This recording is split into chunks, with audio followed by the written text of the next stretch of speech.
बरसाने की है। बरसाने में एक संत रहते थे। राधा रानी में उनकी बहुत निष्ठा थी। वो किशोरी जी का भजन करते, मंदिर जाते, उनका ध्यान किशोरी जी के चरणों से हटता ही नहीं था। जब भी वो मंदिर जाते तो देखते कि कोई राधा रानी के लिए फूल ला रहा है, कोई श्रृंगार का सामान तो कोई वस्त्र चढ़ा रहा है।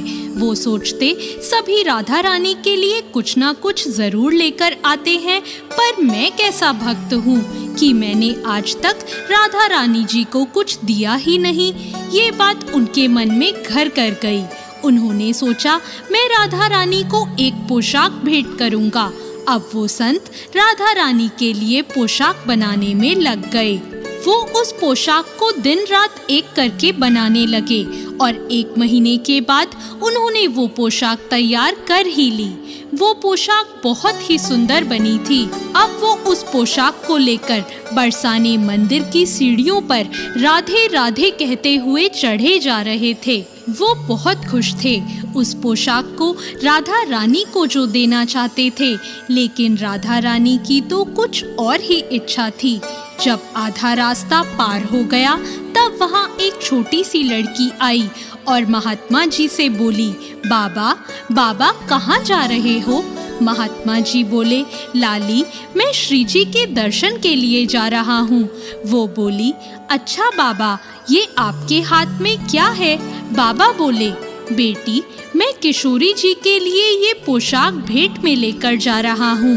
सभी उन्हें कुछ ना कुछ भेंट करते हैं ना, तो मैं भी आज पोशाक बना कर लाया हूँ। वो बच्ची बोली, बाबा राधा रानी को तो सब कुछ ना कुछ देते हैं, ये पोशाक तुम मुझे भेंट कर दो।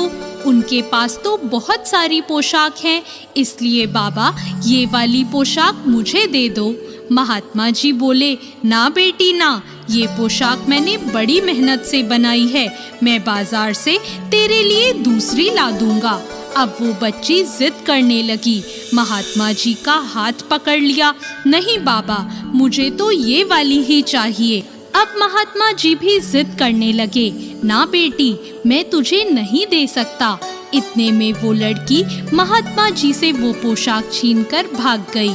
अब महात्मा जी भी पीछे पीछे भागे, बेटी ये पोशाक मुझे दे देना ये पोशाक, मैं किशोरी जी को इसे अर्पित करना चाहता हूँ।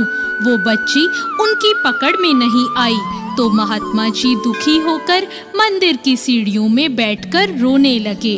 वहाँ उन्हें इस तरह मंदिर में जाने वाले लोगों ने देखकर इसका कारण पूछा तो महात्मा जी ने सारी बात बता दी कि कैसे वो बच्ची पोशाक लेकर भाग गई जिसे वो बड़े मन से किशोरी जी के लिए लाए थे। अब लोगों ने कहा, कोई बात नहीं, अब पोशाक तो वापस आने वाली नहीं है, इसलिए चलकर किशोरी जी के दर्शन ही कर लो। अब वो संत मंदिर की ओर जाते हुए सोचने लगे कि मुझसे क्या अपराध हो गया था? क्या आप नहीं चाहती थी कि आपको कोई पोशाक दूं? शायद मैं पापी हूँ किशोरी जी, नहीं तो आप ऐसा कभी नहीं करती। ऐसा सोचते हुए वो मंदिर में पहुँच गए, पर अभी दर्शन खुले नहीं थे तो वहीं खड़े होकर इंतजार करने लगे। और जैसे ही पट खुले तो पता है क्या देखते हैं कि किशोरी जी ने वही पोशाक पहनी है जो वो बच्ची लेकर भागी थी। ये देखकर उनकी आंखों में आंसू बहने लगे।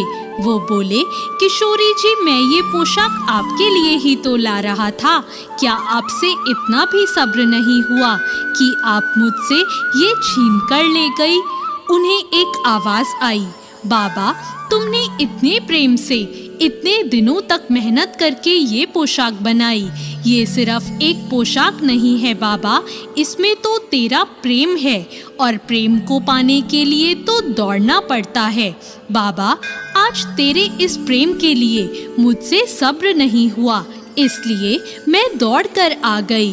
अब वह संत उनके चरणों में गिर गए और बोले, किशोरी जी आपने तो मेरे जीवन को सफल बना दिया, अब मेरी और कोई इच्छा बची ही नहीं। बोलो राधे रानी की जय, कृष्ण मुरारी की जय।